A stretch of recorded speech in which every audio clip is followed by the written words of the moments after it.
सबसे पहले मैं सभी वरिष्ठ पत्रकार साथियों का, छायाकार साथियों का बहुत बहुत धन्यवाद करता हूं और इन एडवांस नए साल की मैं आप सबको मुबारकबाद देता हूं कि नया वर्ष पूरे देश और प्रदेश वासियों के लिए, आप सबके लिए मंगलमय हो, ऐसी मैं परम पिता परमात्मा से प्रार्थना करता हूं। साथियों, आज की प्रेस वीसी करने का उसका उद्देश्य है कांग्रेस पार्टी उनके कुछ टूल किट गैंग आज भारतीय जनता पार्टी के नेताओं को बदनाम करने की कोशिश कर रहे हैं कि जिस प्रकार से डॉक्टर भीमराव अंबेडकर संविधान निर्माता बार बार उनका नाम लेकर वाई वाई लूटना चाहते हैं। मैं कुछ आपको अतीत मिलूंगा। जब मैं राज्यसभा में था तो देश के प्रधानमंत्री नरेंद्र मोदी जी ने एक चिट्ठी पढ़ी थी हाउस में, राज्यसभा में, कि पंडित जवाहरलाल नेहरू जब देश के प्रधानमंत्री थे, उस चिट्ठी में लिखा हुआ था, ये चुनाव से पहले की बात है, पार्लियामेंट के चुनाव से पहले की, जो दलित समाज और पिछड़े वर्ग को जो आरक्षण दिया था, देश आजाद हो चुका है, अब इसकी आवश्यकता नहीं, क्यों न समाप्त कर दिया जाए। लेकिन कांग्रेस पार्टी के लोगों ने उसको एडिट करके ये चलाया कि प्रधानमंत्री नरेंद्र मोदी जी आरक्षण को समाप्त करना चाहते हैं पार्लियामेंट के चुनाव से पहले, फिर उन्होंने संविधान को समाप्त हो जाएगा, आरक्षण समाप्त हो जाएगा, इस प्रकार का प्रचार किया। लेकिन देशवासियों ने कांग्रेस पार्टी की पर कोई ध्यान नहीं दिया। इसी प्रकार से जब संविधान के ऊपर चर्चा हो रही थी, देश के गृह मंत्री अमित शाह जी ने जो घंटे भर का भाषण दिया, उसमें से एक छोटा सा एक वायरल एडिट करके पूरे देश को मैसेज दिया कि भारतीय जनता पार्टी और भारतीय जनता पार्टी के नेता आज डॉक्टर भीमराव अम्बेडकर के खिलाफ है। साथियों, मैं आपको अतीत में ले जाना चाहता हूं। जब देश आजाद हुआ 1947 में, डॉक्टर भीमराव अम्बेडकर उसमें लॉ मिनिस्टर थे, श्यामा प्रसाद मुखर्जी उसके अंदर मंत्री थे। जब बाबा साहब ने पार्लियामेंट में दलितों के बारे में पक्ष में जब बोलना शुरू किया, तो कांग्रेस पार्टी के लोगों ने उनको रोका और उसी टाइम वो हाउस रिजाइन देकर बाहर आ गए थे और ये ऐलान किया था कि मैं जनता के बीच में जाकर के, क्योंकि जब भी कोई कानून बनता है, चाहे लोकसभा है, विधानसभा है, उसके अंदर रहकर ही आदमी कुछ कर सकता है, कि मैं बाहर जाकर के अपनी पार्टी बना करके चुनाव लड़ूंगा और पूरे देश के दलितों के लिए लड़ाई लड़ूंगा। 1952 और 1954 जिस प्रकार से भंडारा संसदीय क्षेत्र से उन्होंने चुनाव लड़ा, तो खुद पंडित जवाहरलाल नेहरू भी उनके खिलाफ करने के लिए आए थे। मैं नमन करता हूं श्यामा प्रसाद मुखर्जी को, जिनके प्रयासों से उनको राज्यसभा में जाने का अवसर मिला था। उसके बाद आज पूरा देश मानता है कि बाबा साहब संविधान निर्माता है, हर पार्टी मानती है। लेकिन देश आजाद होने के बाद क्या उनको भारत रत्न नहीं मिलना चाहिए था? कांग्रेस पार्टी ने 1947 के बाद उनको भारत रत्न नहीं दिया। जब गैर कांग्रेस सरकार थी और उसमें भारतीय जनता पार्टी लोकसभा में हम समर्थन कर रहे थे, स्वर्गीय अटल बिहारी वाजपेयी, लाल कृष्ण आडवाणी के प्रयासों से 1990 में उनको भारत रत्न मिला। क्या बाबा साहब का 14 अप्रैल का राष्ट्रीय अवकाश नहीं होना चाहिए था? कांग्रेस पार्टी ने नहीं किया। जब 2014 में नरेंद्र मोदी जी प्रधानमंत्री आए, उन्होंने राष्ट्रीय स्तर का अवकाश किया। इसी प्रकार से गणतंत्र दिवस को हम बहुत धूमधाम से मनाते हैं। क्या 26 जनवरी उनकी पालकी बेड़े में शामिल नहीं होनी चाहिए थी? कांग्रेस पार्टी ने नहीं की।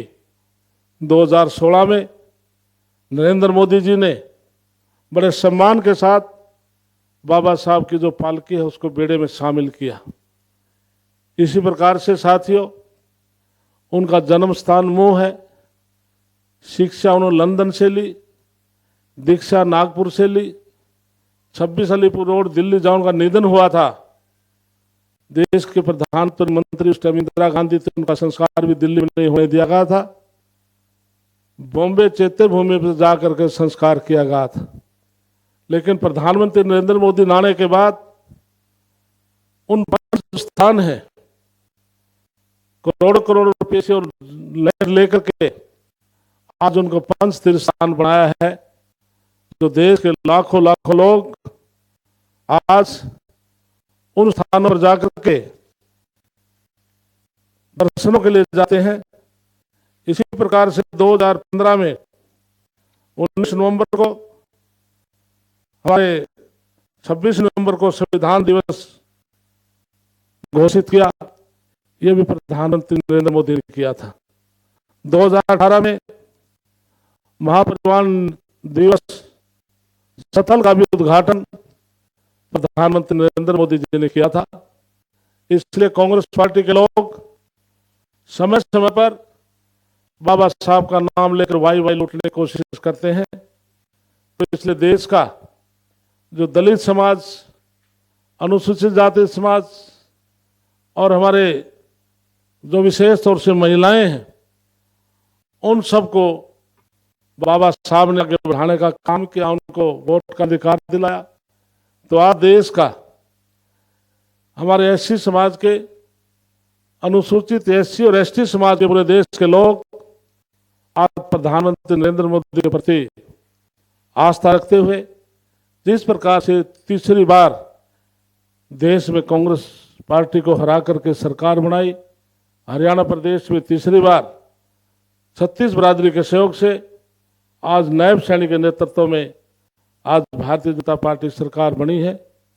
इसलिए हम जो कांग्रेस पार्टी, भारतीय जनता पार्टी को, हमारे नेताओं को इस प्रकार से बदनाम करने की कोशिश कर रहे हैं, तो देश का और प्रदेश का दलित समाज इस बहकाव में आने वाला नहीं है।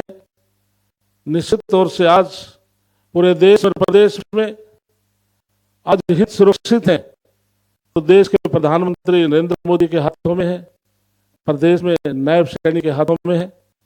इसलिए मैं जो कांग्रेस पार्टी के नेताओं ने जो प्रेस के माध्यम से हमारे गृह मंत्री अमित शाह और पार्टी को कंडम करने की कोशिश की, मैं उनकी घोर निंदा करता हूं।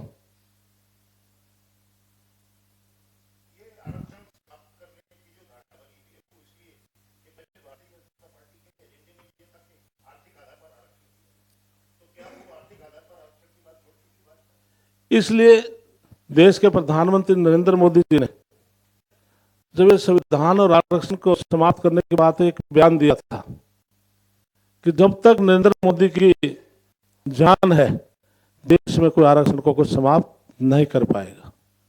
जब देश के प्रधानमंत्री नरेंद्र मोदी का बयान आ जाए तो उसके बाद तो कोई सेकेंडरी कोई बात रहती नहीं है।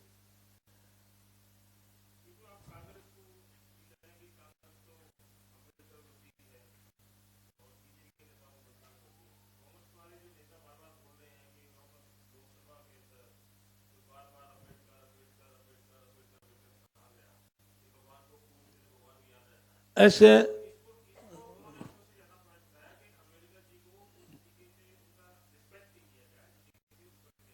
दिमान साहब, अमित शाह जी के मन में ऐसी बात नहीं थी।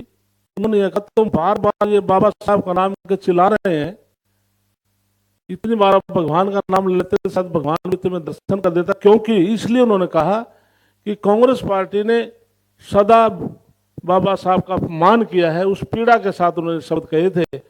आज आपको बाबा साहब नजर आने लगे और अपने समय में आपने बाबा साहब को सम्मान नहीं दिया, उस पीड़ा के साबुत उनके शब्द थे। अदरवाइज आज पूरी पार्टी और हमारे नेता बाबा साहब को सम्मान देते हैं और देते रहेंगे।